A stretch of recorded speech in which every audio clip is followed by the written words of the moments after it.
বছরে একদিন আসি আমরা তালশাঁসের মেলা। লাইন দিয়ে বসে আছেন দোকানিরা, প্রত্যেকের সামনেই তালশাঁসের স্তূপ। ভিড় করে কিনছেন লোকজন, দাঁড়িয়ে খাচ্ছেন, বাড়ি নিয়ে যাচ্ছেন। দূর দূরান্ত থেকেও এসেছেন অনেকে। তালশাঁস চেখে দেখাই লক্ষ্য, না রসিকতা নয়। হুগলির বলাগড়ের সোমরা 1 নম্বর গ্রাম পঞ্চায়েতের নাটাগড় গ্রামে বসেছে তালশাঁসের মেলা। বাবা লোহাজন হলেন গ্রামের ইষ্টদেব। দেবাদিদেব মহাদেবকে এই নামেই ডাকেন ভক্তরা। প্রতি বছর বৈশাখ মাসে বসে মেলা। এই মেলাই তালশাঁসের মেলা নামে পরিচিত। ভোর হলেই বাঁক কাঁধে বাবা লোহাজনের মাথায় জল ঢালতে বের হন ভক্তরা। পুজো চলে, তারপর সোজা তালশাঁসের মেলায়।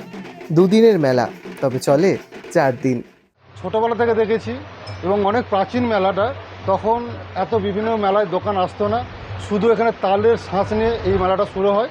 তখন বিকালে 6টার মধ্যে ক্লোজ হয়ে যেত, বন্ধ হয়ে যেত। এখন অনেক উন্নয়ন হয়েছে, এখন মানুষ অনেক সমাগম হয়েছে। 20,000-এর বেশি এখানে মানুষের সমাগম হয়। ডাউনলোড করুন এই সময় অ্যাপ iOS ও অ্যান্ড্রয়েডের জন্য।